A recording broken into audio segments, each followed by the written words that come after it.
Buenos días a todos, a todas. Siéntense, compañeros, por favor.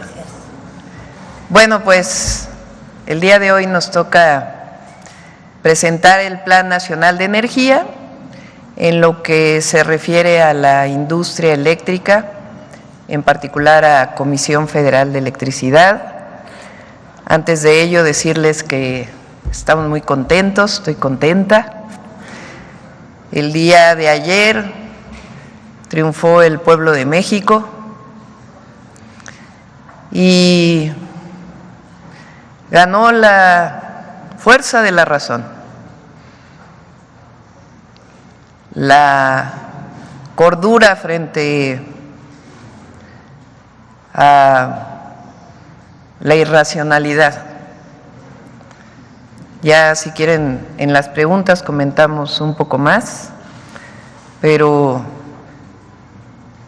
la elección de jueces, ministras, ministros, magistrados, magistradas va el 1 de junio del 2025. La transformación del país es profunda, para bien de todas y todos los mexicanos. Entonces, fue un buen día y hoy hablamos de ello y al ratito también comentamos sobre la elección en Estados Unidos. Están pues las noticias de que ganó el presidente Trump, pero de todas maneras nosotros vamos a esperar el día de hoy a que termine en algunos estados de contarse y poder dar ya el comunicado oficial. Vamos a esperar todavía el día de hoy a ver cómo avanzan los estados que faltan y también pues la posición de ambos candidatos, ¿no? Ya se manifestó el presidente Trump, pero es prudente esperar. A todas y todos los mexicanos no hay ningún motivo de preocupación, a nuestros paisanos y paisanas, a sus familiares que están aquí, a las empresarias y a los empresarios mexicanos, no hay motivo ninguno de preocupación. México siempre sale adelante, somos un país libre, independiente, soberano y va a haber buena relación con los Estados Unidos. Estoy convencida de ello. Entonces vamos con el Plan Nacional de Energía en el sector eléctrico y después contestamos las preguntas. Adelante. Con su permiso, Presidenta, muy buenos días a todas y todos. El día de hoy presentamos la Estrategia Nacional del Sector Eléctrico, que es parte del Plan Nacional de Energía. Esta estrategia es resultado de muchos meses de trabajo y colaboración de un amplio grupo de especialistas del sector y la participación de los compañeros que me acompañan, el doctor José Antonio Rojas, subsecretario de Electricidad, el doctor Jorge Isla, subsecretario de Planeación y, por supuesto, la maestra Emilia Callejas, directora general de la Comisión Federal de Electricidad. Partimos del rescate que hizo el expresidente Andrés Manuel López Obrador del sector y la reforma en áreas y empresas estratégicas decretada por la presidenta Claudia Sheinbaum la semana anterior, que recupera las empresas del Estado para el pueblo de México. El primer eje de la estrategia es el fortalecimiento de la planeación del sector eléctrico nacional. El segundo eje, avanzar en la justicia energética. El tercer eje, garantizar un sistema eléctrico robusto, confiable, seguro y, por supuesto, avanzar y lograr los objetivos de la transición energética planteadas por la presidenta. Y, finalmente, el establecimiento de reglas claras para asegurar e incrementar la inversión privada. Es importante resaltar que en la administración pasada se logró el rescate de CFE y se detuvo su privatización, al pasar de una generación del 38% en 2018 al 54% en 2024, incluyendo la adquisición de las 13 centrales de Iberdrola. Este rescate fue posible también gracias a la gran inversión histórica de casi 20,000 millones de dólares, estamos hablando a una equivalencia cercana a los 400,000 millones de pesos, destinados a 35 proyectos que fortalecieron la generación de energía, tanto para los hogares como para las empresas, 60 proyectos de transmisión muy importantes en los nodos de mayor saturación y 41 proyectos de distribución, cumpliendo al mismo tiempo en el primer piso de la transformación con el compromiso de no incrementar tarifas en términos reales para cuidar la economía familiar. Hace una semana nuestra presidenta firmó el decreto de la reforma en materia de áreas y sectores estratégicos, cerrando un capítulo en la historia de México marcado por los gobiernos neoliberales que priorizaron el interés económico sobre el bienestar del pueblo, tratando a la energía como mercancía en lugar de un recurso esencial para el bienestar. Las modificaciones de los artículos 25, 27 y 28 constitucionales nos permiten fortalecer nuestra soberanía energética y revertir los cambios introducidos en 2013. Con esta reforma logramos recuperar la naturaleza pública de la CFE y con esto devolverle la CFE de nuevo como la empresa del pueblo de México, de todos los mexicanos. Logramos también recuperar la planeación para el sector energético que nunca debimos de haber perdido y lo que nos va a permitir establecer la expansión a mediano y largo plazo e impulsar la transición energética. Por otro lado, dar prevalencia a la CFE para asegurar la continuidad, seguridad y accesibilidad de todos al sistema eléctrico nacional. Y logramos asegurar también y clarificar reglas claras para la inversión privada. Con una nueva estructura operativa que garantice la prestación de este servicio tan esencial, la CFE se fortalece con la reforma, mejorando su capacidad financiera, utilizando instrumentos innovadores en inversiones de proyectos e implementando una política de austeridad para disminuir gastos innecesarios. Ahora pasaré al primer eje de planeación. Para nosotros es fundamental garantizar la soberanía energética, porque es un derecho de todos los mexicanos tener energía suficiente a precios accesibles. Y por otro lado, que las empresas tengan un abasto confiable y de calidad. Para eso, para que también desarrollen sus actividades. Durante mucho tiempo, México fue referente en planeación energética.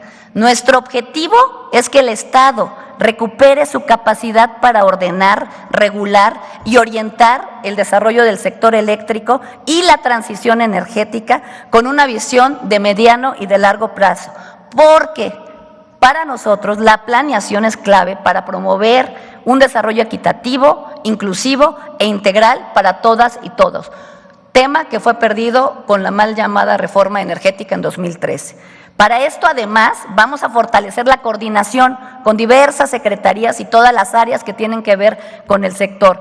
Tendremos una colaboración muy cercana con los gobiernos locales, ya que es en este ámbito donde se materializan los proyectos y donde debemos garantizar el bienestar de las personas. El segundo eje es el de justicia energética. Es importante precisar que esta política debe contribuir preferentemente al bienestar de las personas. Nuestro objetivo es que todos tengan acceso a la energía. Por ello, no incrementaremos los precios ni las tarifas por encima de la inflación y mantendremos el subsidio para los hogares más pobres y vulnerables. Además, vamos a llevar electricidad a los hogares que hoy no cuentan con ella, con servicios y con proyectos de generación en sitio, en algunos casos, con fines sociales y comunitarios.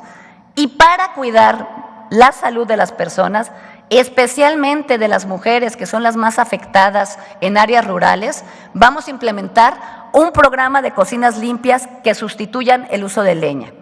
También vamos a implementar un programa de paneles fotovoltaicos en el norte del país para beneficiar a los hogares que más sufren durante la temporada de calor, y este programa lo vamos a iniciar en Mexicali. Y vamos a fomentar acuerdos entre las empresas privadas y las comunidades para impulsar el desarrollo regional, asegurando que los proyectos beneficien a las localidades donde se instalen. Ahora cedo la palabra a la directora de CFE, la maestra Emilia Callejas, quien compartirá el detalle del sistema eléctrico confiable.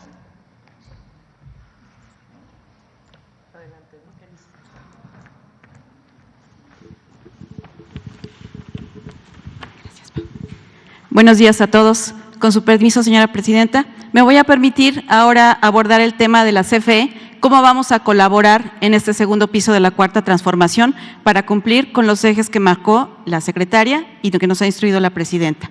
Vamos a hacer un sistema eléctrico robusto y sobre todo confiable.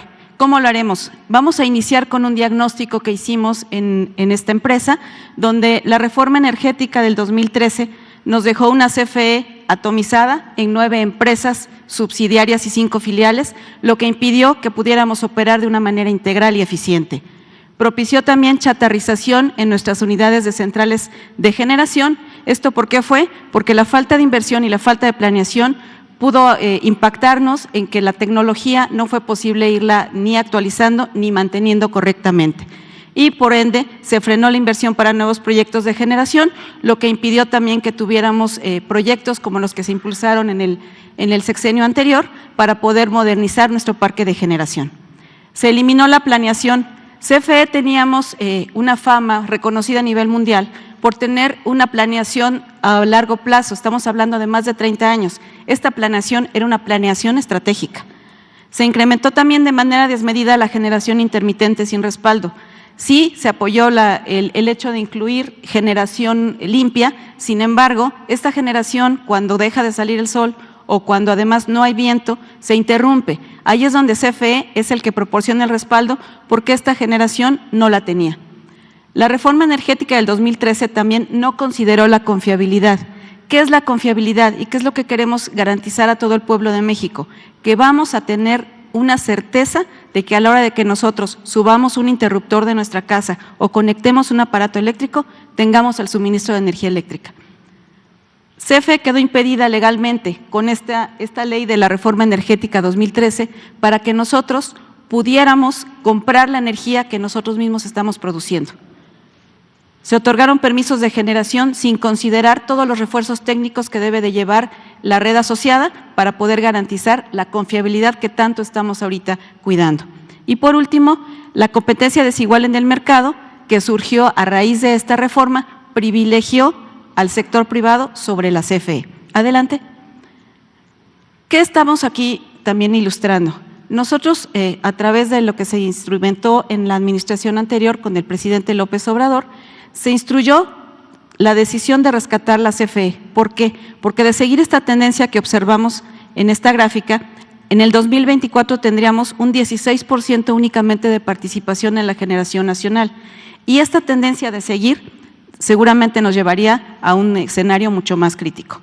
¿Qué pasó? Con esta instrucción, a partir del 2018 se recuperó con el plan de rescate de la CFE y actualmente, gracias a los proyectos impulsados en la administración anterior, tenemos ya garantizado que llegaremos hasta un 54% de generación a finales de este año. Adelante, por favor. ¿Esto qué está diciéndonos? Estamos garantizando que la soberanía, que la energía eléctrica es perteneciente al pueblo de México. CFE implementó un plan de inversión histórica a partir de este rescate de la CFE. Este rescate consistió en cerca de 20,000 millones de dólares aplicados a las áreas principales de la CFE, que fueron en generación, transmisión y distribución. Con esta distribución de presupuestos y garantizando con esta generación y 35 proyectos de modernización y de repotenciación, así como de nuevas centrales de generación, que íbamos a tener 13,920 megawatts de capacidad adicionales. ¿Qué quiere decir esto? Si consideramos que un megawatt es el equivalente a 100,000 focos LED de 10 watts, estamos implementando esa cantidad de energía en nuestro país. ¿Y qué está pasando también? Estos 13,920, para que nos demos una idea del impacto que tienen estos proyectos, equivale a poder atender la energía máxima de los estados de Jalisco, Michoacán, Tlaxcala, Nuevo León, Durango, Guerrero, Campeche y Veracruz. Y además se adquirieron las 13 centrales que eran privadas para incrementar aún más la capacidad de CFE en 8,539 megas. Esto fue asociado a proyectos en transmisión y distribución que garantizan la llegada de estos megawatts a cada una de nuestros hogares. Adelante, por favor. Estas son las fortalezas de CFE, que quiero resaltarlas. En primer lugar, está a cargo de la confiabilidad, porque como mencioné hace rato, todas las energías intermitentes, ahí es donde está CFE al momento que se termina el suministro tanto de energía solar como del viento, ahí es donde entra CFE a dar el respaldo y a que continuemos teniendo energía eléctrica en nuestros hogares. Pero también durante los 21 años que llevo yo como trabajadora de la CFE, puedo garantizarles que todo el personal que tenemos en CFE trabaja continuamente para poder dar esta confiabilidad y garantizar la energía eléctrica en cada uno de nuestros hogares. ¿Cómo lo hace? En primer lugar, generando. Tenemos un grupo de operadores y de técnicos especialistas en cada planta de generación que te garantizan que ante una falla, una interrupción o cualquier eventualidad, rápidamente distinguen cuál es la falla, la corrigen y se recupera la generación. Para nosotros atender las emergencias naturales, ahí entra la parte de transmisión y distribución con los trabajadores electricistas de primer nivel que tenemos. Son reconocidos a nivel mundial y se encargan de restablecer, como pueden ver aquí en las fotografías, de la manera que realmente es extraordinaria. ¿Qué hacen? Incluso trabajan desde barcas para poder llevar hasta sus hogares de manera rápida y confiable de nuevo el servicio de energía eléctrica. Otra fortaleza que es también tiene que ver con las fuentes de intermitencia, que vuelvo a repetir, nosotros somos los que damos el respaldo y recuperamos la confiabilidad. Adelante, por favor. CFE ha implementado el plan de confiabilidad de acuerdo a las instrucciones de la Presidencia y del plan de la Secretaría de Energía con acciones de carácter preventivo. Aquí estamos procurando que no ocurran los eventos. ¿Cómo lo hacemos? Con una planeación y acción técnica, operativa y sobre todo estratégica. El segundo punto nos habla de nuestro programa de mantenimiento de centrales de generación en general. Aquí lo que estamos haciendo es aplicar de manera certera los recursos que tenemos asignados para poder dar resultados plausibles. ¿Qué quiero decir con esto? Se hace un diagnóstico del estado de cada una de las unidades, se aplica el presupuesto en las partes donde realmente nos van a recuperar o bien la cantidad de megawatts que debemos de generar o bien van a eficientar nuestras unidades utilizando menos combustibles para poder producir más energía. Además, tenemos una gestión oportuna de los inventarios de los combustibles que nos van a garantizar que vamos a tener también esa continuidad del suministro de energía eléctrica. Y por último, en los procesos de transmisión y distribución, que son los que, repito, llevan la energía hasta cada hogar, hasta cada industria de todo el pueblo de México, también tenemos implementadas estrategias de renovación, de mantenimiento y además gestión oportuna también de un stock de refacciones para atender emergencias. Adelante. Como parte del análisis ya que estamos haciendo para presentar estos escenarios de poder incrementar esta generación para poder atender los requerimientos que van surgiendo en el país, iniciamos con una estimación o lo que llamamos un plan de confiabilidad. Este plan de confiabilidad parte de una estimación de la demanda para que lleguemos hasta el 2030 de casi 65,000 megawatts. Esta estimación y este plan de expansión que es de confiabilidad únicamente porque es nuestro plan base para partir de ahí la planeación, está estimando el Producto Interno Bruto, los polos de desarrollo, el crecimiento de la población y los usuarios de la industria eléctrica, todos los precios de combustibles y cómo vamos a crecer la población económicamente activa. También quiero aquí resaltar que resultado de que tenemos orgullosamente una presidenta que siempre ha estado impulsando el cuidado del medio ambiente, CFE también está ya considerando esa nueva variable para poder hacer la planeación. ¿Cómo lo estamos haciendo? En cada uno de los escenarios que les estamos presentando aquí, estos escenarios, el que llamamos 1B y 1A, estamos proponiendo que del total de capacidad que vamos a adicionar en este escenario 1B de casi 22,000 megawatts, el 38% va a ser energía limpia y el 62% energía térmica.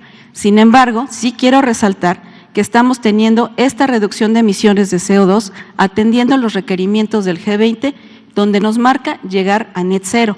Pero aquí estamos yendo más allá, siguiendo las instrucciones que nos han dado nuestras autoridades. ¿Y qué es esto?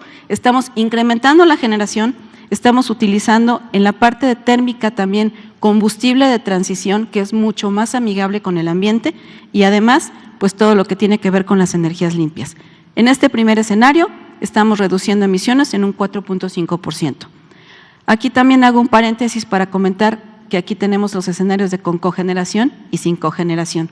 Esto también tiene que ver con que estamos trabajando de manera muy coordinada con Pemex. ¿Esto por qué?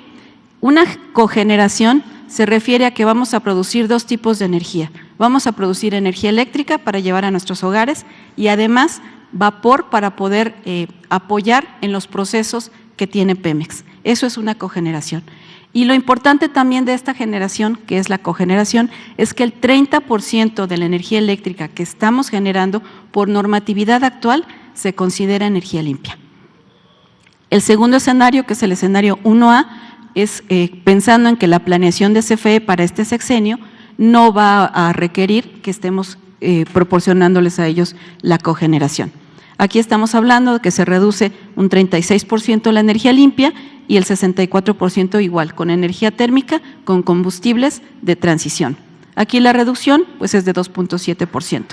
Y el último escenario, que es un escenario alto, un escenario muy ambicioso, tiene propuesto casi incrementar 29,000 megawatts, que bueno, sale mucho del esquema para poder atenderlo en 6 años. Sin embargo, es un escenario que se está explorando y tenemos aquí el 45% de energía limpia y un 55% de energía térmica, con una reducción de emisiones del 12.7%.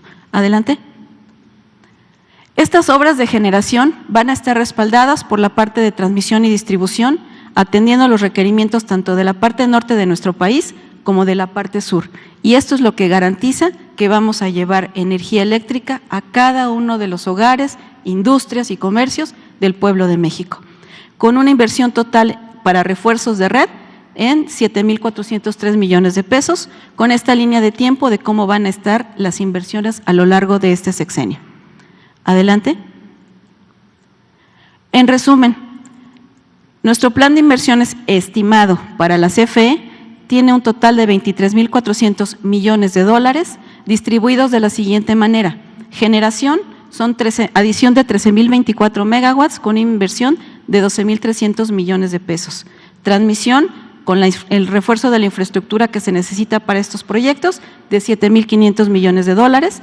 Y distribución, que es la parte de subtransmisión o la red de voltaje menor para distribuir hasta las casas, tiene una inversión de 3,600 millones de dólares. Con esto quiero también comentarles que así como cerraba yo mis intervenciones en la EPS1, donde era yo la directora, les puedo decir que vamos a seguir iluminando vidas y también iluminando a México. Muchas gracias.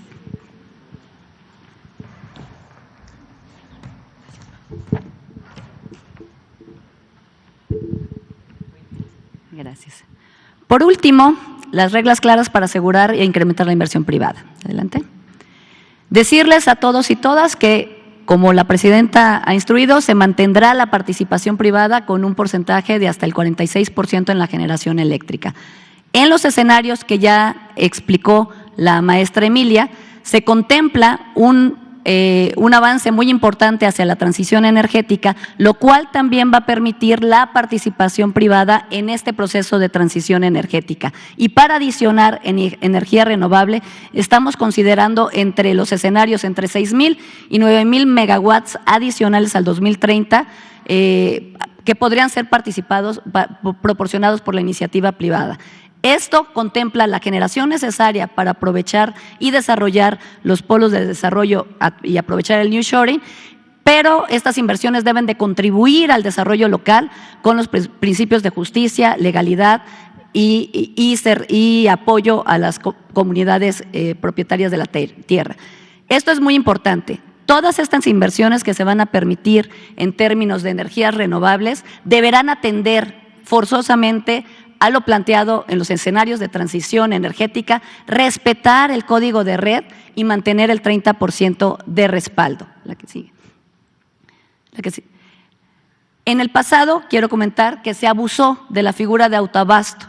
La figura de autoabasto es legal, pero el abuso y se generó un mercado alterno ilegal en el cual se utilizaba la red de transmisión sin pagar, se generó un mercado de venta de energía, no a través del mercado eléctrico, sino a través de contratos directos entre empresas que son ilegales y que esa energía que no consumían las empresas que tenían los permisos de autoabasto para consumo propio o consumo de sus filiales.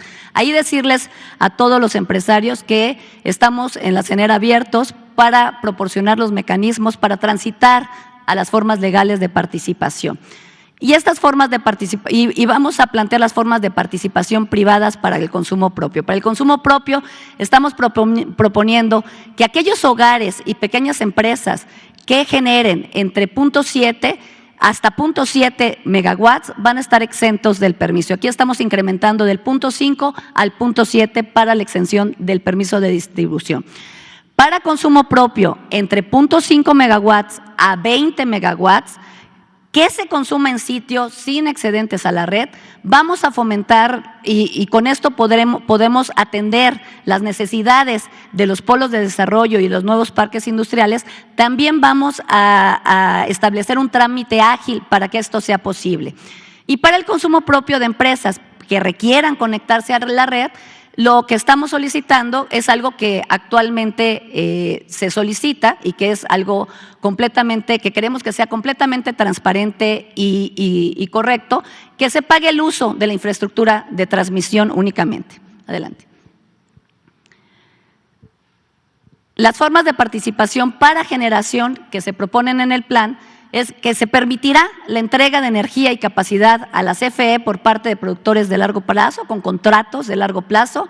Se permitirá y se creará una figura de productores mixtos, pudiendo participar el Estado hasta al menos el 54% con al menos el 54% de la inversión y el resto de inversión privada, y los generadores para el mercado eléctrico podrán seguir existiendo, pero cumpliendo con los requerimientos de confiabilidad y respaldo en caso de ser energías intermitentes y estar en concordancia con el Plan Nacional de Energía.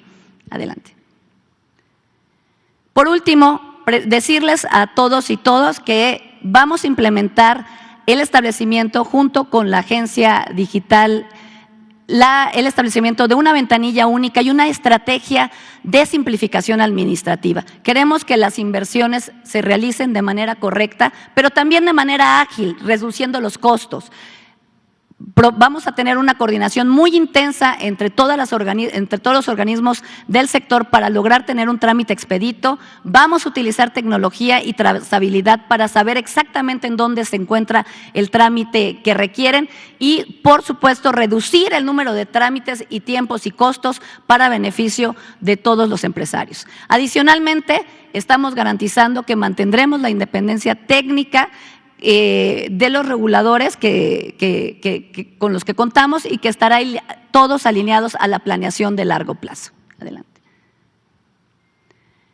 En conclusión, decirles que tenemos una estrategia muy sólida en el sector eléctrico con una perspectiva de largo plazo. Con la reforma recuperamos las empresas públicas para el pueblo, fortalecimos la soberanía energética y estamos garantizando que no se aumentarán las tarifas de electricidad por arriba de la inflación y apoyaremos a quienes menos tienen. Adicionalmente, estamos proponiendo que los proyectos que se van a desarrollar tanto por la CFE como por el sector privado se desarrollarán con esquemas financieros innovadores y sustentables. Vamos a avanzar de forma sostenida y muy decidida en la transición energética y reduciremos el impacto ambiental y las emisiones que causan el calentamiento global, contando con esquemas claros para la inversión privada. Muchísimas gracias. Es cuanto, Presidenta. Bueno, con esto nada más un resumen muy rápido. El objetivo es garantizar la energía eléctrica para todas y todos los mexicanos y para el desarrollo del país. ¿Cómo se hace? Al menos el 54% de la generación eléctrica es de Comisión Federal de Electricidad. El 46% se permite ese porcentaje para la generación eléctrica de privados. Esta es una propuesta que se hizo desde el periodo del presidente Andrés Manuel López Obrador, incluso se envió como la ley de la industria eléctrica y fue echado para atrás por la Corte. Hoy que hay la reforma constitucional es factible nuevamente presentar las leyes secundarias que se estarán presentando en los primeros meses del próximo año. La reforma constitucional establece 180 días. Entonces, se fortalece a la Comisión Federal de Electricidad y 46% de generación eléctrica privada. CFE va a seguir creciendo, va a seguir fortaleciéndose. ¿Cómo? Con esquemas financieros ya aprobados, con los cuales vamos a seguir aumentando el número de megawatts de generación, y un porcentaje muy importante de ellos va a ser de fuentes renovables de energía. Pero para que se incrementen las fuentes renovables de energía necesitamos un respaldo, porque las fuentes renovables pues solamente generan cuando hay sol o cuando hay viento y se requiere un respaldo técnicamente. ¿Cómo se garantiza esto? Con una planeación energética, que fue parte de lo que recuperó el presidente López Obrador y que se perdió durante el periodo del 2013 al 2018, al instrumentar la famosa reforma energética. Entonces se recupera la capacidad de planeación, se ponen reglas claras para el 46% y queda muy claro cómo va a seguir creciendo Comisión Federal de Electricidad. Y las tarifas a todas y a todos los mexicanos se van a mantener en términos reales y va a continuar el subsidio, que también es muy importante para todos los usuarios de energía eléctrica de escasos recursos. Este es el plan de energía. ¿Perdón? Es parte de lo que estamos analizando hacia las leyes secundarias. Hay instrumentos que ayudan y hay otros que no ayudan. Pero va a ser claro, va a ser transparente y nos va a ayudar al desarrollo de la nación y al fortalecimiento de la soberanía energética. Bueno, ahora sí vamos a las preguntas. Acá, Carlos. Doctora, ¿cómo está? Buen día. Carlos Guzmán de Avan Noticias 4 Media de Veracruz. No me levanto porque están las cámaras allá atrás y pues les tapo, pero bueno. Regresando al tema de Estados Unidos, sí me gustaría, antes del de energía, porque sí, ojalá ahí nos puedan hablar de precisiones del tema de energía, pero el de Estados Unidos sí sería importante ver, obviamente, pues va a esperar unas horas, ya mencionó, para pronunciarse sobre lo que pasó pues ayer. Vamos a esperar a los avances el día de hoy. Pero es preguntarle, ¿ya contempla un escenario, como ayer decía, con el tema del Poder Judicial, que tenía por ahí otro plan? ¿Ya contemplaba ya usted esto que está a punto de suceder en Estados Unidos? Y si ya habló con Marcelo Ebrard, que fue el que finalmente el sexenio pasado pues ayudó mucho al tema de la renegociación del TEMEC. Sí, vamos a esperar el día de hoy. Todavía no termina incluso la primera parte del proceso y vamos a ser muy responsables para poder hacer ya el comunicado oficial. México y Estados Unidos y también Canadá tienen hoy una integración económica muy importante que favorece a ambos países, favorece a Estados Unidos y favorece a México, en particular en esta relación bilateral. Entonces es una fortaleza de ambos, no competimos entre nosotros, sino al revés, nos complementamos. Entonces esto es algo que lo saben los empresarios mexicanos, lo saben empresarios estadounidenses que tienen inversiones en México. Las exportaciones de México han seguido creciendo y esta fortaleza es indispensable en el terreno incluso geopolítico. Entonces es algo que nos fortalece y que estamos seguros que va a seguir fortaleciendo a ambos países. En esto va a haber mucha coordinación con el empresariado mexicano. Por supuesto, primero pues nuestros hermanos, hermanas que viven en Estados Unidos y que siempre vamos a estar apoyándolos y atentos a ellos y a ellas, que son héroes y heroínas de la patria. Y también a los empresarios mexicanos y empresarios de Estados Unidos que tienen sus inversiones en México. Vamos a seguir trabajando de manera muy importante con ellos. En este caso no hay diferencias, al contrario, hay mucha unidad para fortalecer la economía nacional. Y en otros temas que son importantes para Estados Unidos y para México, pues vamos a mantener este diálogo de alto nivel, es decir, los temas de migración, donde ayer lo dije, en México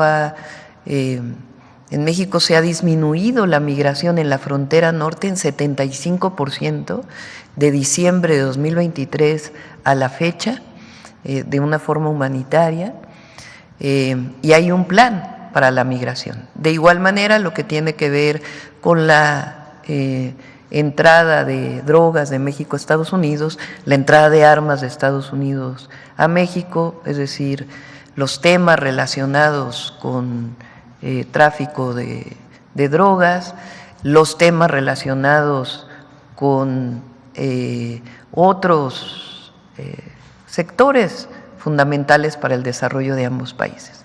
Entonces va a haber diálogo, por eso digo que no hay motivo de preocupación, sino sencillamente pues en el momento en que ya sea oficial el triunfo, pues vamos a establecer comunicación y a tener buenas relaciones. Eso ¿También tranquilidad a los mercados, doctor? Tranquilidad a los mercados, tranquilidad a todos, y vamos a estar muy unidos en esto, porque aquí pues sí no hay diferencias. Habrá otras cosas en las que internamente hay diferencias, para eso es la democracia, pero en este caso hay mucha unidad, mucha fortaleza de la economía mexicana y tener muy claros toda la información de cómo es que nos complementamos en nuestra relación comercial. Y el segundo tema, energía, en dos vertientes. Por ahí comentaba la directora de CFE sobre el tema de los paneles fotovoltaicos en hogares. Por fortuna, por desgracia, como usted quiera, por cuestiones de la vida, yo hace casi 25 años mi casa, en algún momento fue fotovoltaica 100%.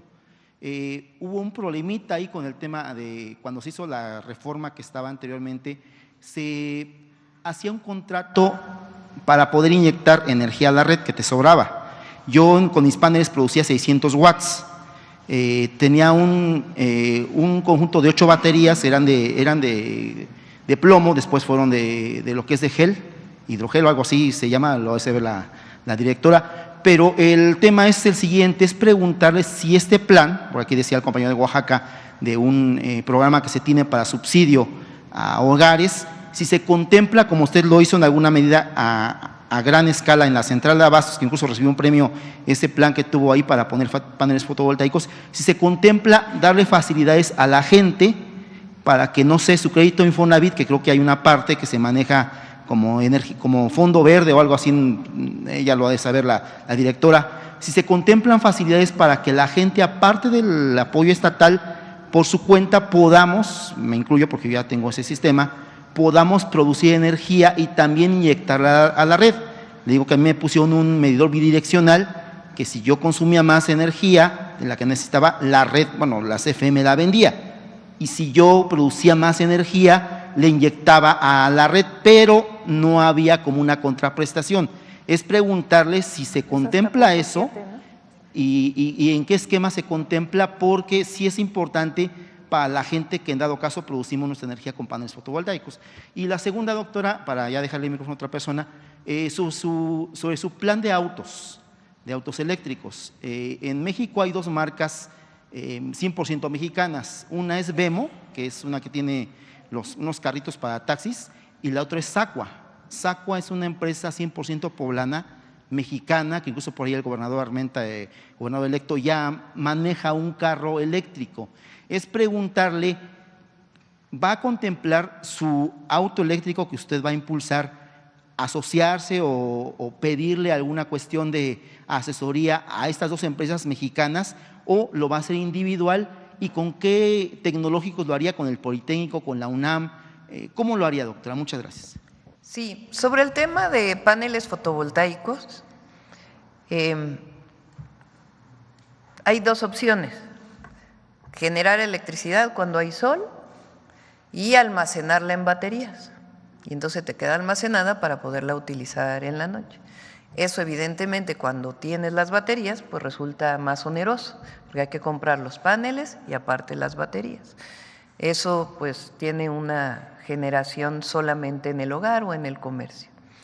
La otra opción es que tengas solamente los paneles, o bueno, puede ser mixta, ¿verdad? Pero que tengas los paneles, consumes cuando se genera, cuando hay sol, y después ya lo que no utilices, ¿qué haces con ello?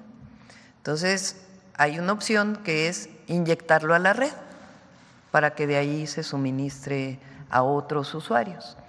Para ello, pues tienes un medidor que te descuenta lo que estás inyectando a la red del posible consumo que puedas tener de la red. Eso es lo que Luz Helena explicó, que se va a permitir hasta 0.7 megawatts. ¿Por qué no es más? Pues porque toda la red eléctrica requiere cierta sostenibilidad, requiere garantías de operación técnicas. Entonces, si se inyecta más, pues estás inyectando a la red por todos lados y puede tener problemas incluso de voltaje. Entonces, por eso es hasta 0.7 megawatts. Antes era hasta 0.5, ahora estamos incrementando 0.2 megawatts. Para más, entonces sí requiere analizarse en la Comisión Federal de Electricidad para saber cuál es el respaldo para poder inyectar. Y ya si son mucho más, entonces requieren bancos de baterías que puedan almacenar electricidad y un, ¿qué? Síncrono, ¿cómo le llaman? Condensador síncrono se llama. Eso lo tiene, por ejemplo, la planta de electricidad fotovoltaica de Peñasco, de Puerto Peñasco en Sonora, que tienen estos dos equipos que permiten que la inyección a la red no genere tantas variaciones de voltaje. Entonces, por eso es tan importante la planeación y decir hasta dónde y facilitar en el caso de aquellos que quieran conectarse. Y en particular vamos a tener un programa que incluye apoyos, en particular para el norte del país. En el norte del país, particularmente, Mexicali es la ciudad de más altas temperaturas.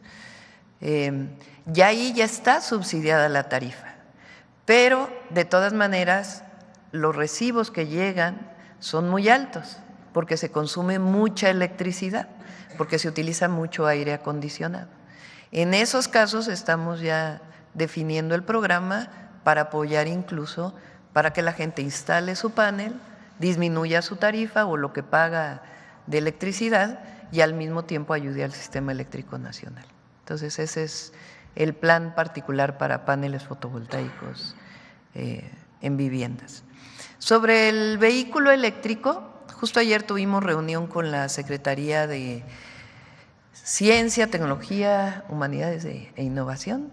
El vehículo se llama Olinea y se está trabajando con el TECNM, el Tecnológico Nacional de México, con el Politécnico Nacional, con otras instituciones de educación superior públicas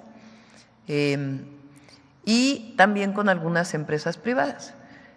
Pero la idea es que la patente de ese vehículo o de partes del vehículo pueda salir pues de las instituciones públicas, de tal manera que también tengan pues regalías de la propia patente que se desarrolla para el desarrollo de más tecnología. Y sí, hay empresas nacionales, algunas que tienen muchísimos años, que han desarrollado motores eléctricos y otras que ya tienen los vehículos eléctricos, aunque importan una parte muy importante particularmente de la electrónica. Entonces aquí lo que queremos es aumentar la producción nacional para el propio vehículo eléctrico, que es un vehículo compacto, pequeño, que no queremos que sea caro, porque entonces pues no va a tener accesibilidad a las familias en México. Acá.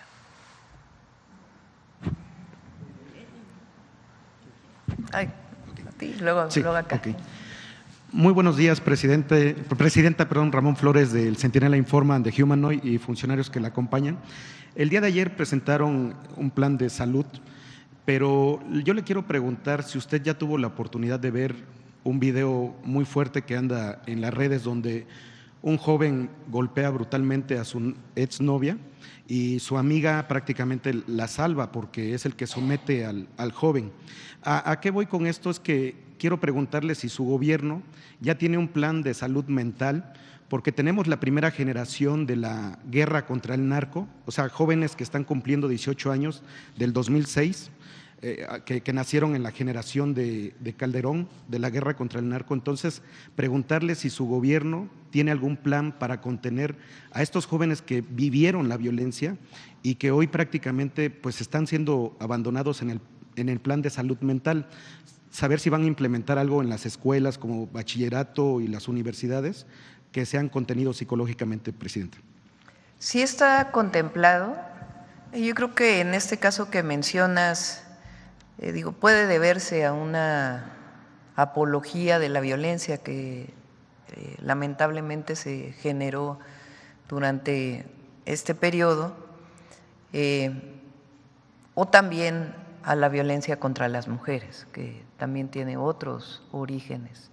Entonces, en ambos casos hay un plan, es parte del plan de atención a las causas que ya vamos a presentar aquí.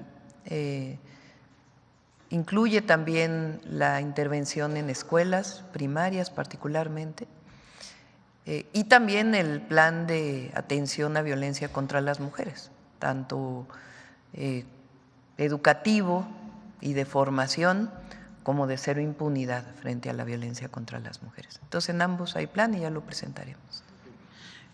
Presidenta, hace 2 años también aquí presenté un caso del cártel inmobiliario frente al presidente Andrés Manuel López Obrador, de una familia que está siendo despojada por las tías de un ministro. Esas tías del ministro Jorge Mario Pardo Rebolledo tienen entre 10 a 12 denuncias de despojo. A esta familia la apoyó la Consejería Jurídica del presidente Andrés Manuel López Obrador, pero en la transición de entrega hacia su gobierno, pues ya no las auxiliaron. El problema aquí es que el juez está retrase las audiencias, me imagino por órdenes del ministro Jorge Mario Pardo Rebolledo, porque imagínense las tías de un ministro despojando a una familia de un terreno cuando no sé cuánto dinero gane el ministro mensualmente y su familia son acaudalados. Entonces, presidenta, saber si usted o su Consejería Jurídica podría seguir apoyando a esta familia para que no sean tan abusadas por este ministro que se llama Jorge Mario Pardo Rebolledo. Sí, le decimos a la consejera jurídica, a Ernestina. Ok, muchas gracias. Y ya por último, presidenta, usted ha promovido la austeridad republicana como forma de vida y llama la atención que funcionarios afiliados a Morena no lo están respetando. El pasado 5 de octubre, el secretario de Movilidad del Estado de México, Daniel Cibaja González, celebró su matrimonio con Ingrid Bolaños en una fastuosa boda para 500 personas que, según algunos medios de comunicación, se gastaron más de 5 millones de pesos en el evento que fue en la exclusiva hacienda San Carlos Borromeo en Xochitepec, Morelos, con gastos soberbios como una pista de baile pintada a mano, decoración italiana, con arreglos florales de diseñador, cervezas personalizadas en un menú que supera los 8,000 pesos por persona. Daniel Cibaja fue diputado local, aprobó la reforma en materia de austeridad y dijo que nunca más un gobierno rico con pueblo pobre. Sin embargo, el costo de esta boda se calcula en 5 millones de pesos, equivalente a 4 años completos del salario de Cibaja. Presidenta, ¿de qué habla este tipo de eventos? ¿Sigue habiendo excesos y privilegios en el gobierno? ¿Sigue habiendo corrupción? ¿Qué llamado haría usted para que se entienda que este tipo de actos no mandan un buen mensaje a la ciudadanía? Y ahorita le voy a mandar el video a Paulina de las pruebas que tenemos de esta fastuosa boda. ¿Qué mensaje le mandaría pues a estos funcionarios? Porque ya hay un segundo piso de la Cuarta Transformación. Bueno, no conozco en particular este caso, pero yo creo que es muy importante predicar con el ejemplo.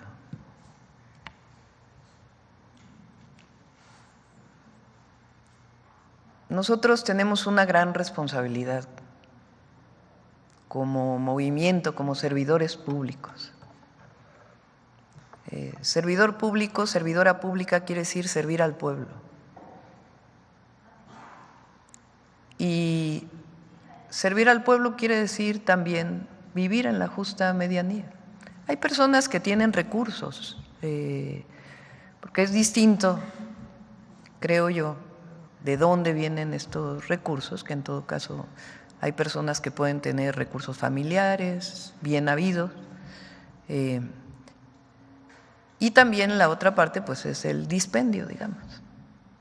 Entonces yo creo que hay que comportarnos siempre con el ejemplo, cuidando siempre nosotros no creemos en los privilegios y representamos un movimiento de transformación. Entonces es muy importante siempre predicar con el ejemplo. Pero bueno, vamos a ver en particular este caso. Gracias, presidenta. Mariana Madrid, de Albavisión. Bueno, pues ayer, después del anuncio, bueno, como avanzaron las elecciones, pues el peso se depreció. Saber su opinión respecto a esto. ¿Piensa que puede ser algo normal, algo recurrente durante la administración de Trump? ¿Se tiene considerado algo pues para revertir esto o cree que solo fue pues, lo momentáneo del anuncio?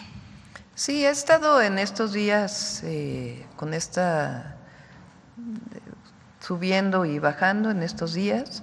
De acuerdo con los analistas, hablan que la mayor influencia es por la elección en los Estados Unidos y por eso digo que no debe haber motivo para que tengamos preocupaciones. Va a haber una buena relación, yo estoy convencida de ello y nuestra economía está muy sólida, está muy fuerte. Y bueno, ahí está siempre el Banco de México que toma sus propias decisiones frente a ello. Siguiendo con Estados Unidos, bueno, por experiencia ya hemos visto que no necesariamente todo lo que el candidato Trump dice en su campaña se cumple, pero de alguna forma su gobierno va a tener un acercamiento para sensibilizarlo, para a lo mejor mitigar algunas de estas pues extremas medidas que ha anunciado. ¿Cuáles serían los temas prioritarios para su gobierno, además de la migración que ya mencionó? Sí, lo que digo es que vamos a buscar esta comunicación en el momento que ya sea oficial el triunfo y va a haber buena relación. Siempre hay sus características con cada uno de los presidentes, pero yo estoy convencida que va a haber una buena relación. Gracias. Y cambiando de tema, pues saber su opinión sobre la terna que se va a discutir en el Senado para presidir la Comisión Nacional de Derechos Humanos. Gracias. Pues es una decisión del Senado. Entiendo que hay 3 mujeres candidatas y pues el Senado de la República tiene que decidir. Es una decisión del Senado.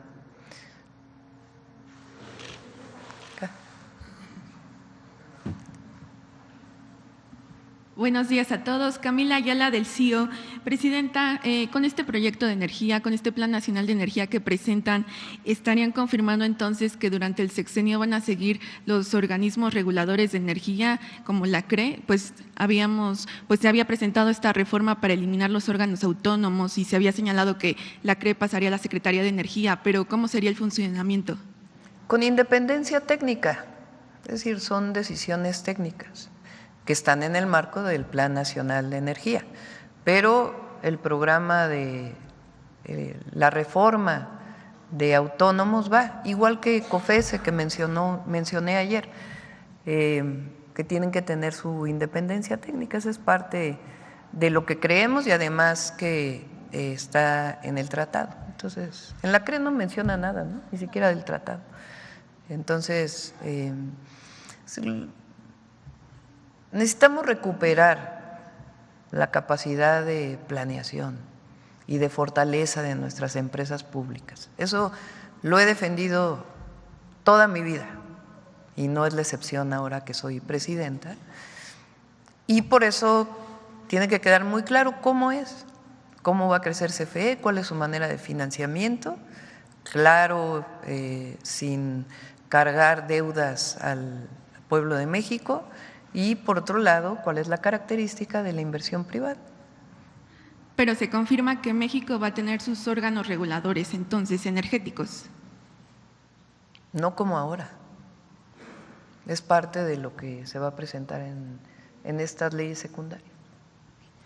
Presidenta, también preguntarle si están contemplando un aumento presupuestario para la CFE, cómo quedaría en materia de montos. Mencionaban la austeridad en este plan, pero también este proyecto de inversión para las líneas de transmisión. CFE ha generado o ha desarrollado una serie de esquemas de inversión muy sólidos y muy transparentes, y se van a seguir utilizando parte de estos esquemas de financiamiento. Entonces, CFE en realidad hoy lo que el gobierno federal le da a CFE es lo que tiene que ver con los subsidios de la tarifa eléctrica. Esencialmente ese es lo que aporta el gobierno federal a la Comisión Federal de Electricidad. Pero CFE es una empresa muy sólida, eficiente, y vamos a hacerla todavía más. Este esquema que se generó de dividir en tantas subsidiarias, filiales, ha generado muchos problemas internos dentro de la CFE. Por eso vamos a hacer un nuevo planteamiento en estas leyes secundarias. ¿Y de monto presupuestario para 2025? Ya lo vamos a presentar.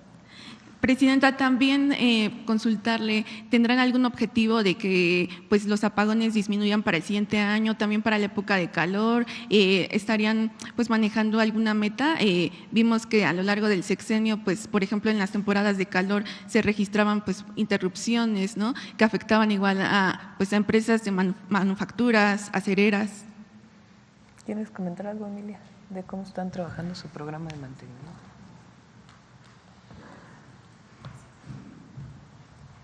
Al respecto, me voy a permitir comentarles, el plan de expansión precisamente contempla los requerimientos que se tienen detectados tanto para crecimiento como los actuales. Mucho tiene que ver con el reforzamiento de las redes de transmisión, como lo planteamos ahí, y todo ello para precisamente en un plan preventivo y atenderlo está contemplado en el plan de expansión. Gracias. Acá.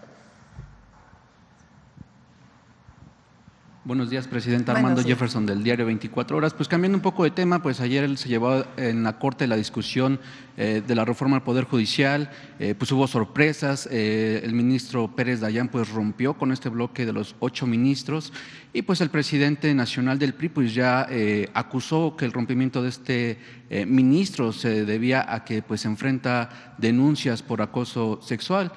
Preguntarle pues si este balance que tendría o la participación de este ministro. Ayer fue interesante cómo se desenvolvió la discusión en la Corte.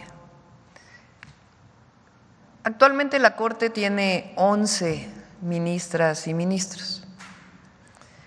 Para que si hubiera reconocido la inconstitucionalidad que era parte del proyecto del ministro Carranca, ¿o cómo es?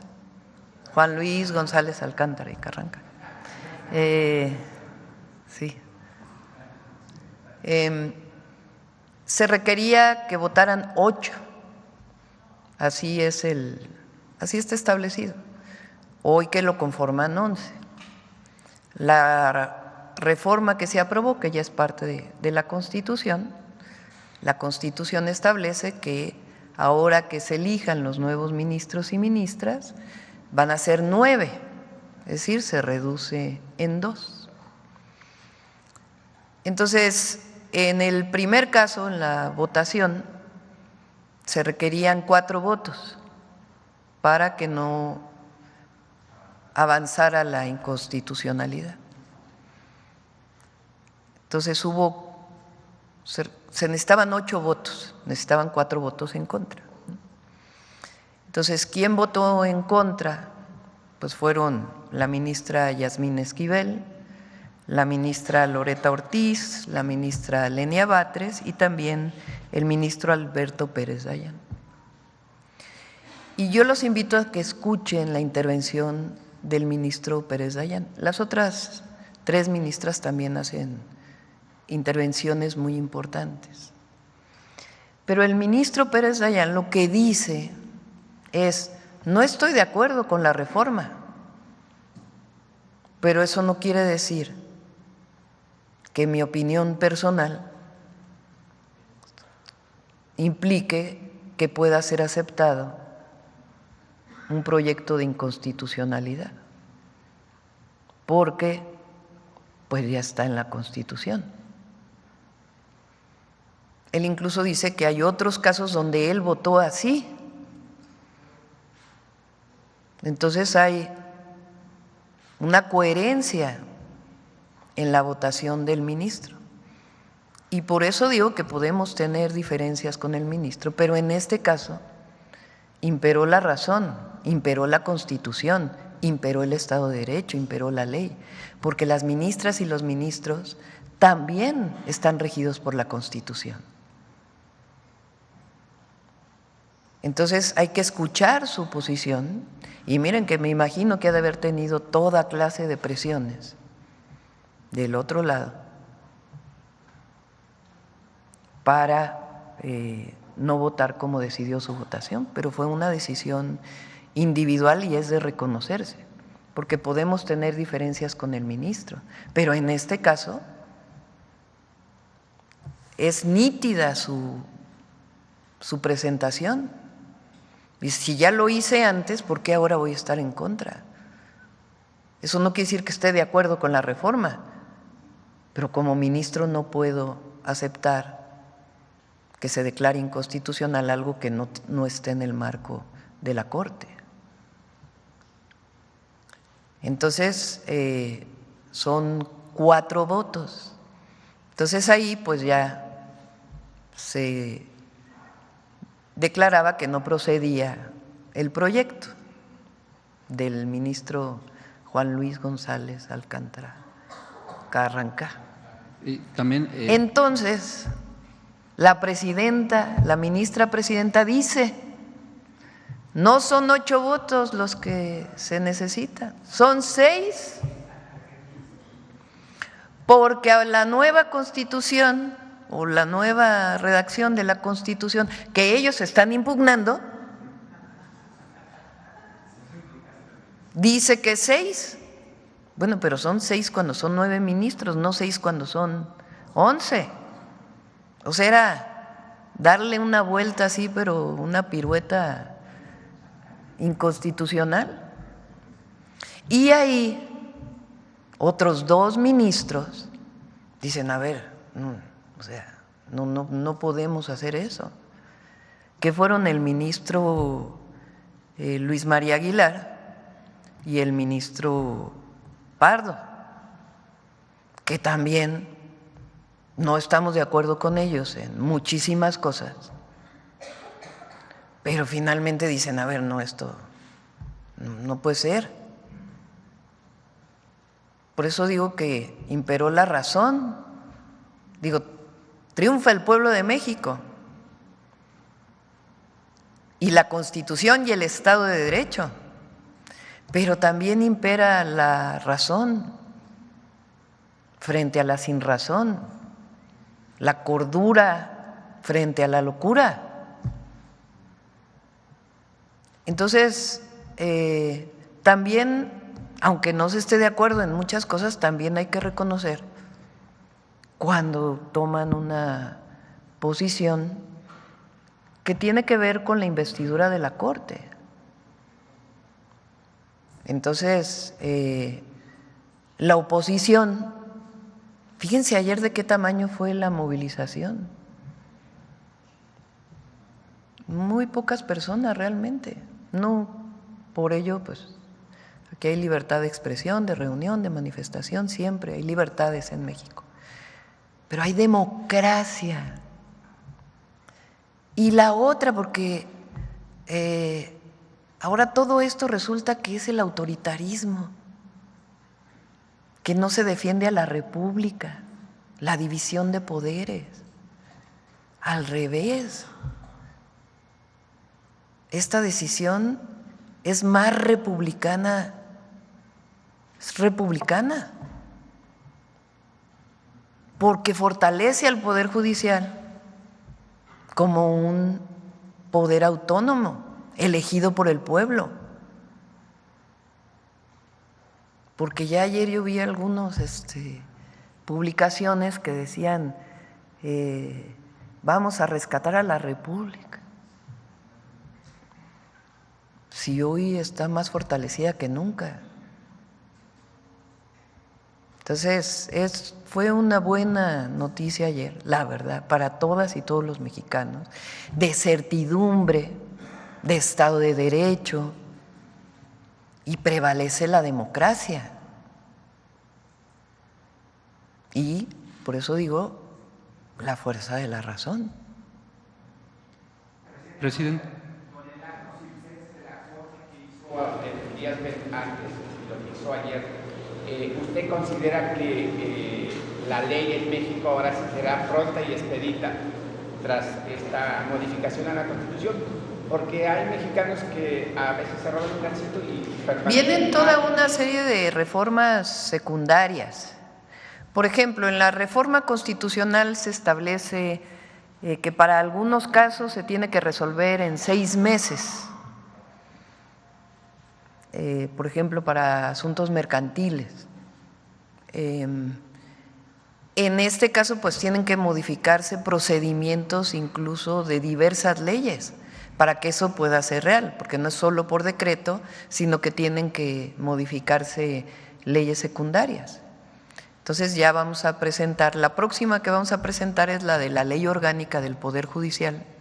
Es una ley muy importante porque ahí se establece criterios, por ejemplo, para el Tribunal de Disciplina, para que no haya, para que sea claro el trabajo de ese tribunal, que va a ser importantísimo. Que haya también la capacidad de un juez, si no está de acuerdo con lo que dice el tribunal, pues de decir, no estoy de acuerdo. Entonces, todo eso todavía viene, todo el procedimiento de leyes secundarias. Pero la Constitución hoy establece que se van a elegir a jueces, ministras, ministros, jueces, juezas, porque luego dicen que no digo, magistrados, magistradas, ministros y ministras del Poder Judicial, y es un avance muy importante para la democracia en México. Presidenta, también ayer mencionaba que pues de que no pues se efectuara la reforma del Poder Judicial, pues tendría un plan B. ¿Nos podría platicar cuál era? Sí, se los voy a platicar. ¿Qué querían ellos? Los adversarios y si se hubiera mantenido este bloque de ministros que representaba pues este viejo régimen, ponernos a nosotros en una situación de desacato de una resolución de la Corte. Entonces, pues pensé, ¿qué hacemos frente a esta situación?, ¿no? Porque entonces se iba a hacer un escándalo de desacato de la presidencia a la resolución de la Corte. Entonces dije, bueno, pues vamos a darle la vuelta, vamos por un plan D. Entonces, aunque no tuvieran razón, para evitar esta confrontación a la que nos querían llevar, pues era volver a presentar la reforma con 2 modificaciones centrales. La primera, que en lo que no llegaba el nuevo Poder Judicial electo por el pueblo o elegido por el pueblo, se pudiera elegir al 8º ministro, porque el ministro Aguilar deja la Corte el 30 de noviembre con el esquema anterior. Y entre otras cosas también decíamos, bueno, pues que ya no tengan haber de retiro los ministros. Eran 2 de las principales temas. Pero entonces ellos hubieran dicho eso, nosotros decíamos, bueno, pues es la decisión de la Corte, se vuelve a presentar. Y si hubiera aprobado, y después del 30 de noviembre, pues ya hubiéramos tenido los 4 ministros necesarios. ¿Sí me entienden? Entonces no íbamos a caer en una confrontación, porque eso es lo que ellos querían. Entonces esa era una de las opciones que teníamos planteadas. Por fortuna no fue necesario, porque también era pues un precedente no muy bueno para el país, pero no íbamos a caer, como ellos querían, mantenernos 6 años en el supuesto desacato. Entonces, pienso yo que como gobernante siempre hay que buscar, para eso es la política, para encontrar salidas que eviten una supuesta confrontación. Entonces ese era uno de los planes, el plan D, pero afortunadamente imperó la razón y triunfó el pueblo de México. Y por último, ya lo mencionaba el tema de la CNDH, ya el Senado tiene la terna, pero se va perfilando como candidata fuerte a esta institución. Nacheli Ramírez, preguntarle, doctora, pues su opinión sobre esta posible, bueno, ya es candidata a esta institución. Es decisión del Senado, ellos van a decidir. Gracias.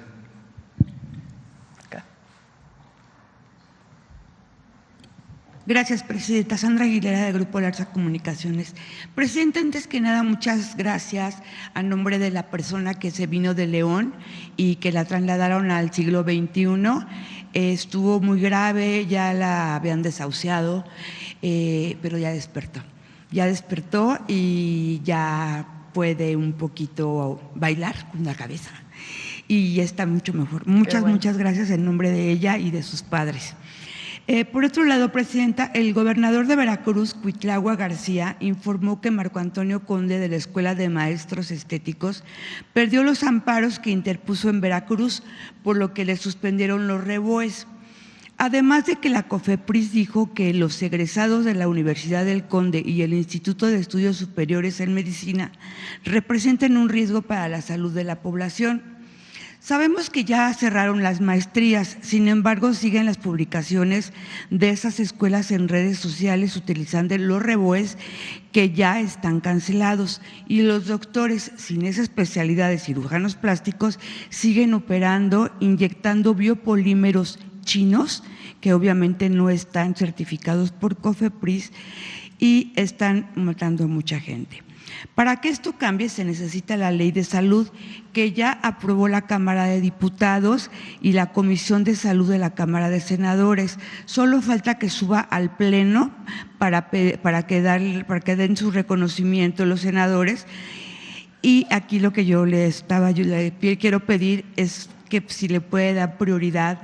Ya sé que tienen muchas reformas, pero prioridad para que puedan apoyar a que pase esta ley, porque es muy importante, porque muchas vidas dependen de ella. ¿Cuál?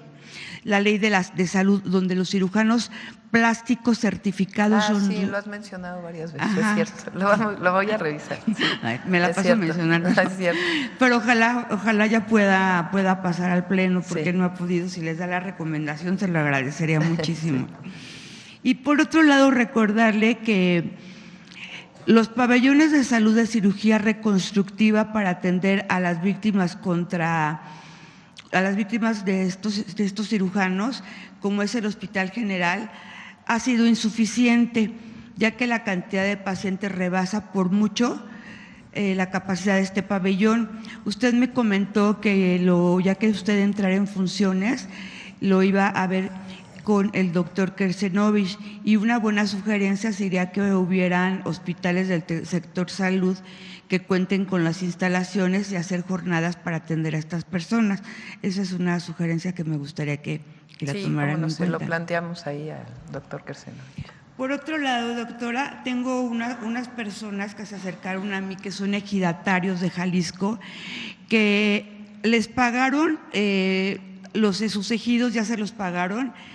El superior agrario ordenó la indemnización, solo que los funcionarios de primer nivel del Ayuntamiento de Zapopan firmaron un convenio para pagar al ejido por el terreno y acordaron darles 145 millones. Sin embargo, esto se lo pagaron a un difunto. O sea, esto está pagado a una persona. Tenemos aquí el acta de defunción.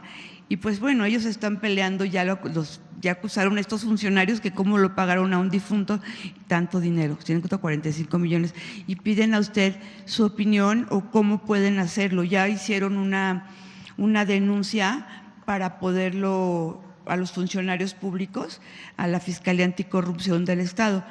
Sin embargo, saben que pues la Fiscalía de Anticorrupción está aliada con los mismos funcionarios que se quedaron con el dinero. Entonces es lo que están denunciando. Si quieres ahora, aquí está Adriana Contreras que nos ayuda. Perfecto. Muchas gracias, doctor. Gracias. ¿Quién más? A ver, por acá. Gracias, presidenta. Isa Osorio, de Telemundo. Presidenta, ¿cómo va a fortalecer el Gobierno de México la protección de mexicanos en Estados Unidos ante la amenaza de una deportación masiva que pretende realizar el presidente electo Donald Trump? Y segundo, ¿qué mensaje le manda a esos mexicanos, a esos paisanos que están en esta situación de ilegales en Estados Unidos y que tienen miedo a enfrentar estas deportaciones masivas del presidente electo en Estados Unidos? Gracias. Sí, vamos a estar siempre con ellos y defendiéndonos. Esa es nuestra tarea y nuestra función.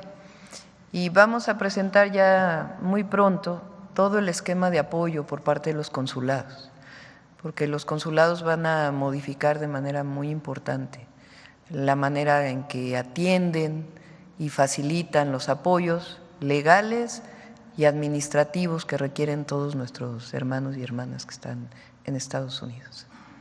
Y precisamente hablando de consulados, ¿sabe quién quedó en lugar de Jorge Islas, el excónsul en Nueva York, que renunció por acusaciones de acoso laboral al frente del Instituto de las Mexicanas y Mexicanos en el Exterior?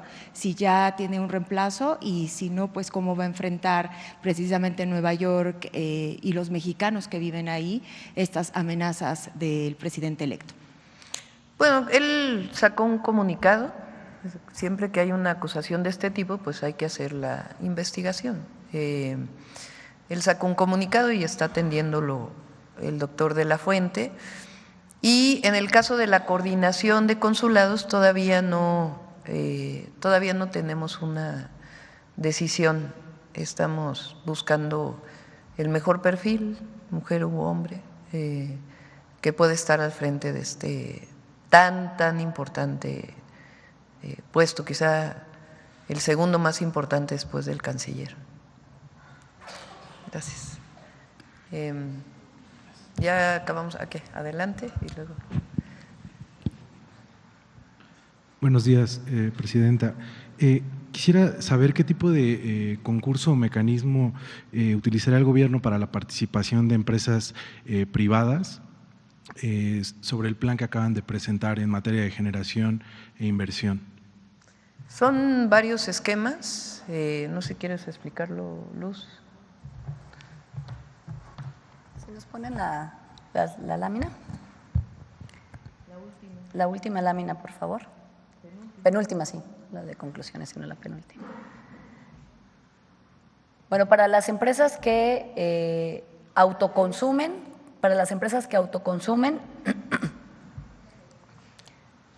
la anterior. Estas son para las empresas que autoconsumen. Perdón. Para las empresas que autoconsumen, como bien señaló la presidenta, el límite de autoconsumo propio, aislado, para hogares y pequeñas empresas que consumían hasta 0.5 megawatts, se amplía hasta 0.7 megawatts exento de permiso.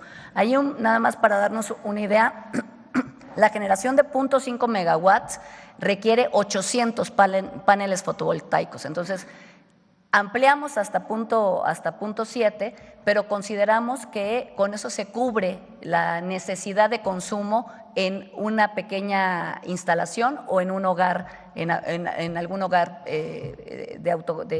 para generación propia, como el caso que señalaba el compañero. Para consumo propio, también para consumo propio de las empresas, que vayan de 0.7 a 20 megawatts, que ya implican instalaciones muy grandes, muy grandes para la instalación de los paneles fotovoltaicos, sin excedentes que se suban a la red, se va a a implementar un trámite muy ágil, pero que tendrá que pasar por la revisión de los respaldos y de la seguridad necesaria, de la cual habló la maestra Emilia Callejas. Ante esto, no hay procesos de licitación, solo es la solicitud de las empresas por generar su autoelectricidad. Y para el consumo propio de las empresas que sí requieran conectarse a la red de CFE, que es pues, la infraestructura de CFE son como las carreteras. Los empresarios lo que hacen es generan su energía ellos propios y luego la bajan en otro sitio alejado del sitio donde la generaron, pero para poderla llevar al sitio donde la van a consumir, y ellos bajan exactamente, suben 20 y bajan 20, supongamos, ¿no?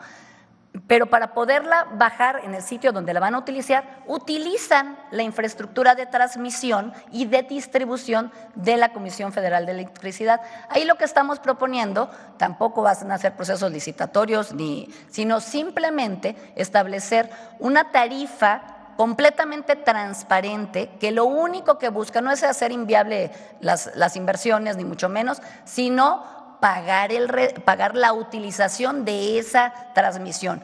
Y por otro lado, estas empresas tendrán que tener su respaldo en términos de capacidad y de almacenamiento, por lo que explicó la ingeniera Emilia Calleja. La que sigue. En el caso de formas de participación privada para la generación, ahí sí hay 3 esquemas. Uno, se permite a través de contratos que se van a licitar, entregar la energía y la capacidad directamente a la CFE, y en ese contexto pues se van a establecer contratos de largo plazo que podrán ser licitados y en la que todo mundo podrá participar. Por otro lado, se va a establecer una nueva figura que se van a llamar productores mixtos. Estos productores van a poder participar con el Estado, o sea, con la CFE, y en este caso con la CFE, con al menos, o sea, la CFE participaría con al menos el 54% de la inversión y el resto sería inversión privada bajo esquemas también transparentes que también serían licitados y también se buscaría el mejor beneficio para el Estado y el pueblo de México. Y para aquellos que quieran generar y usar el mercado para vender su energía de forma lícita en el mercado eléctrico, tendrán que cumplir con los requerimientos que vienen en el Plan Nacional de Energía, y si son energías intermitentes, como bien lo señalaba la presidenta, cumplir con el código de red y con su respaldo también. Muchísimas gracias. También quisiera aprovechar para preguntarle por el tema de las plantas de Iberdrola.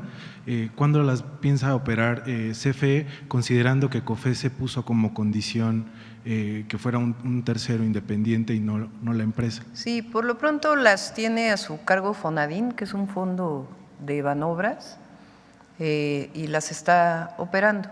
Son parte de la generación del Estado mexicano y participa CFE pues, en la revisión y atención de todo el proceso.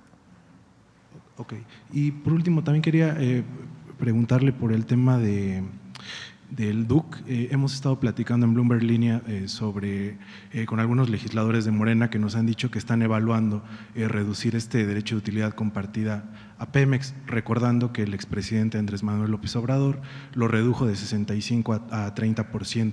Quiero preguntarle si ustedes están analizando reducirlo para continuar la política del expresidente sobre el apoyo a Pemex, o qué mecanismos están pensando desde el tema fiscal. El próximo miércoles, hoy vino CFE y el próximo miércoles viene Pemex. Estamos planteando incluso una renovación en el sentido de los derechos que tiene que pagar Pemex, pero no pueden exceder del 30%. Entonces ya lo presentamos el miércoles. A ver, algunos más y cerramos porque… A ver por acá.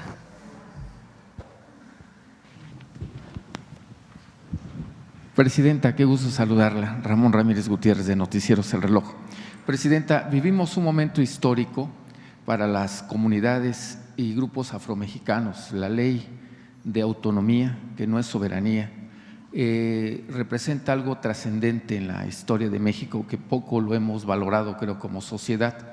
Sin en cambio, y quiero preguntarle si la Presidenta de la República, en representación del Estado mexicano, va a ir a entregar a alguna comunidad esta ley, este hecho histórico. Si se pudiera hacer en Oaxaca, donde vivimos 18 grupos étnicos, particularmente en la Mixteca y en Tlaxiaco, donde hay afros, donde hay nahuas, donde hay mixtecos, donde hay tacuates, donde hay chocholtecos, si se pudiera hacer, si lo considera usted. Y respecto a eso también, si se pudiera hacer una campaña nacional para que las mismas comunidades y los grupos afros entiendan las dimensiones de esta ley y sobre todo también que los entienda el resto de la sociedad mexicana, las implicaciones y los alcances que esta reforma implica. Más que ley es constitución, es un cambio constitucional al segundo constitucional. En este momento el Instituto de Pueblos Indígenas está haciendo la traducción a las 68 lenguas de la reforma constitucional y también se tienen que hacer una serie de leyes secundarias que también tienen que pasar por consulta pública, no las podemos nosotros emitir si no pasan por la consulta de los pueblos. Estamos trabajando en ello, pero coincido plenamente en que es también una de las transformaciones más profundas, el reconocimiento pleno de los pueblos y comunidades originarias y afromexicanas. Y tenemos una reunión con el INPI, donde incluso tenemos que avanzar para que haya presupuestos para los pueblos y muchos otros derechos que se generan a partir de este cambio constitucional. Entonces estamos trabajando en ello y sí vamos a ir a alguno de los pueblos, incluso ya hay en algunas zonas que ya se venía trabajando con el presidente, pero ya está listo la devolución de tierras. Entonces sí vamos a avanzar, por supuesto, en la reforma constitucional, en el conocimiento de la reforma por parte de los pueblos y para ello la traducción y todo lo que se deriva de esta importantísima reforma constitucional. En otro aspecto, Presidenta, ¿cómo ve usted la política internacional de México, sobre todo ante los nuevos escenarios, independientemente de lo que sucedió el día de ayer en Estados Unidos? La situación de Asia con México, la situación de los BRICS con México, la situación de Rusia, de mercados emergentes, ¿cómo lo ve usted? Y preguntarle respecto a este mismo tema, el pasado mes de agosto se cumplieron 50 años de lo que ha estado un poco discreto, el Tratado de Bucareli. No sé si siga vigente, se volvió a firmar, si no se volvió a firmar, si ya tenemos libertad plena los mexicanos de podernos desarrollar científicamente en este nuevo escenario. El viernes viene el canciller Juan Ramón de la Fuente. Vamos a hablar sobre la visita al G20 y algunos otros temas. Le pedimos pues que haga una amplia exposición. Pero México tiene relación con todos los pueblos y naciones del mundo, con excepción de algunas en donde, como Ecuador, por ejemplo, en donde hubo una invasión a nuestra soberanía. Y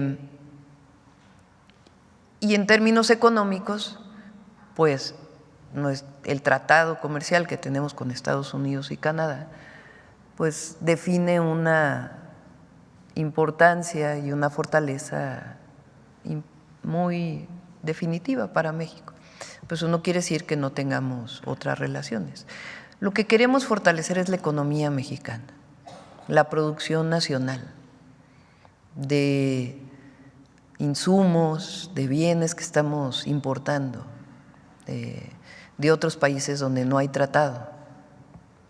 Y en ese proceso estamos. El secretario de Hacienda le llama esto el Plan México, que lo presentó desde que estaba el presidente López Obrador y que es parte de lo que nosotros le vamos a dar continuidad y es parte de este programa de polos de desarrollo para el bienestar que estamos planteando y de desarrollo tecnológico que preguntaban hace un momento. Entonces, tenemos plan, tenemos estrategia y buena relación con todo el mundo. Presidenta, por último, hablo de mi estado, Oaxaca, y se lo pregunté en el proceso de transición, la situación de los conflictos agrarios que dejan muchas muertes. Hoy mismo hay 2 mujeres asesinadas en Oaxaca. Se hace falta un plan que no ataque ya las consecuencias, sino las causas, y tal vez trabajar con la niñez, con la adolescencia, para en un futuro mediano o largo plazo se pueda tener conciliación entre diferentes conflictos agrarios. ¿Ha usted pensado en algo que pueda atender, y ahorita se lo planteo, a niños, a jóvenes que viven en estas zonas de conflicto y que podríamos construir tal vez con ellos mejores sociedades y tratar de evitar estas muertes que han dañado familias, comunidades, sociedades? Ahí tenemos también situación de personas desaparecidas. No quisiera, por lo polémico de los temas, hablar de situaciones particulares, pero esto está viviendo en Oaxaca. Sí, hoy en la mañana me informaron del homicidio de estas dos mujeres, que lamentamos mucho. Y en efecto, hoy planteé al subsecretario de Derechos Humanos que se ha venido atendiendo, particularmente en la zona Triqui, pero hay que fortalecer esa atención de estos conflictos agrarios, donde particularmente Oaxaca tiene pues una parte muy importante, y tenemos que, en coordinación con las comunidades, poco a poco ir atendiéndolo. Pero sí, en efecto, tiene que ser una parte de la atención a las causas. Aunque la violencia es por otros motivos, nuestro objetivo es que haya paz en todo el país. Bueno, la última, porque a las 9:30 tenemos una reunión importante. A ver, vamos por acá, ahí está. Gracias, buenos días, señora presidenta. Alberto Marroquín Espinosa, de JF Informa desde Cancún, frecuencia cat.com, y es ahora AM. Presidenta, el año pasado habíamos tocado un tema sobre una familia aquí en México, la familia Vivas, que pide su apoyo para una expropiación formal. Es una familia que era dueño de 820,000 metros cuadrados aquí en la Ciudad de México desde hace ya más de 100 años, pero al paso de los años se fueron ocupando las vialidades con escuelas y vialidades y todo, y nunca se les pagaron. Hoy en día se tienen reconocidos 205,000 metros y no tienen la capacidad financiera para pagar los 78 millones de pesos que les piden de impuestos por parte de la Ciudad de México, y pues no tienen esa capacidad financiera ellos para cubrir eso. Y ellos pues piden que ese terreno que ellos tienen se podría hacer una expropiación formal, donde se podría ocupar, incluso ellos que ven las mañaneras, ya es una familia ya adultos mayores, ya de arriba de 85, 90 años. Y es una familia muy grande, ¿no? Pero pues a ellos se les ocurre que ese terreno se podría ocupar pues ahora para su programa de casas, ¿no? De viviendas de interés social, porque realmente está en Tetelpa, San Ángel, en la delegación Álvaro Obregón. Incluso ahí hay un vasorregulador. De verdad es una gran oportunidad, a lo mejor que ellos quisieran de esa forma decir, bueno, todos los juicios que tienen ellos, decir, bueno, que ya se deriman todo ese tipo de juicios que estén en su contra, y ellos también, obviamente, pues tratando de defenderse un poco de todo lo que les están viviendo hoy en día ellos, ¿no? Ojalá se hiciera algo al respecto. Digo, yo sé que es un tema de la Ciudad de México, pero que usted ya fue jefa de gobierno, que ojalá los pudieran apoyar. Sí, le pedimos también a Adriana que nos ayude para atenderlo. Okay. En otro tema, presidente, también yo he señalado los temas de el daño patrimonial al ISSSTE por parte de los sueldos de los mandos medios del gobierno federal. ¿Por qué? Porque normalmente el sueldo está integrado por el sueldo base más una compensación garantizada. Normalmente un mando medio, un subdirector, por ejemplo, o un jefe de departamento, su sueldo base es de entre 8,000 a 9,000 pesos, 9,500 pesos. Y a lo mejor ya con la compensación pueden llegar a ganar de 25,000 pesos hasta 50,000, 60,000 pesos. Pero cuando se jubilan con los 8,000 pesos, incluso se jubilan con menos del salario que tienen sus trabajadores de base. Normalmente un trabajador de base dentro del gobierno federal, no sé, en la Semarnat, en cualquier otra secretaría, pues un trabajador de base puede fluctuar su salario base entre los 9,000 a los 16,000 pesos, 17,000 pesos, que es el salario promedio del IMSS. Alguna vez Oer Robledo en una mañanera explicaba cómo en el caso del IMSS los salarios que no reportaban los empresarios, porque siempre reportaban un salario menor al real, entonces había un daño patrimonial hacia el IMSS. Es algo similar que está ocurriendo dentro del ISSSTE, porque es un daño hacia el ISSSTE, porque obviamente la aportación que dan esos trabajadores, los funcionarios, los mandos medios, pues es mucho menor a lo que realmente están percibiendo como un salario, ¿no? Ojalá ahí se pudiera también verlo también la Secretaría de la Función Pública y también la Secretaría de Hacienda. Sí, cómo no, lo revisamos. Ok, muchas gracias. Gracias. Bueno, cerramos con una… ¿De dónde vamos de gira? Vamos a San Luis Potosí, Durango y Zacatecas este fin de semana. Cerramos con un video de El Detector de Mentiras y con la frase: con el pueblo todo, sin el pueblo nada. Adelante.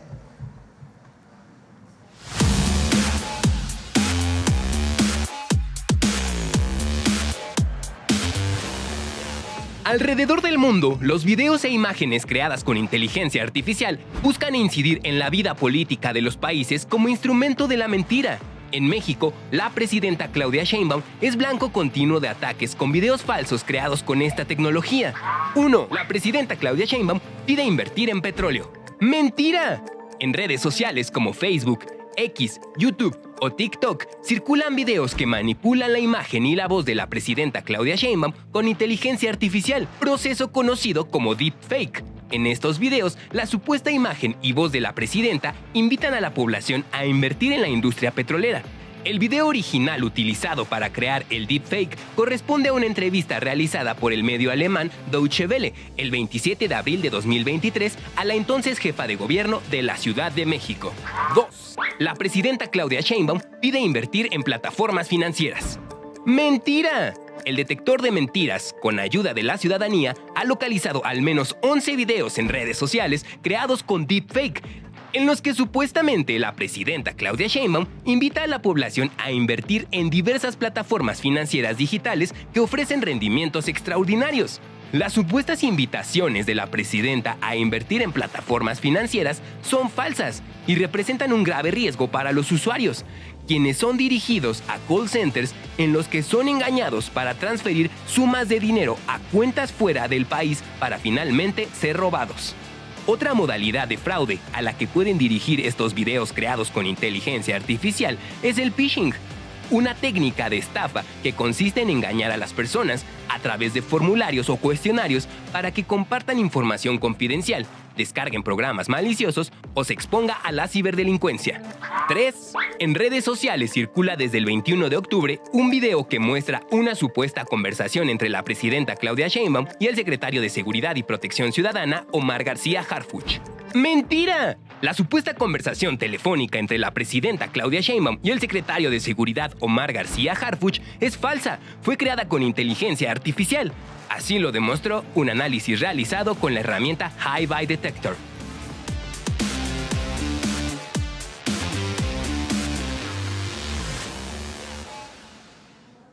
Con su permiso, Presidenta, solo para recordar que de Infodemia MX recibimos las solicitudes de desmentidos a través del correo electrónico detectordementiras@infodemiamx. Muchas gracias, buen día, Presidenta. Gracias. Hasta luego, buenos días, nos vemos. Vamos, ahorita recibo algunas personas y después vamos a ir a una entrega a una inscripción de mujeres para el programa de la pensión Mujeres para el Bienestar en Iztapalapa y después reuniones aquí en la tarde. Gracias a todos y a todas.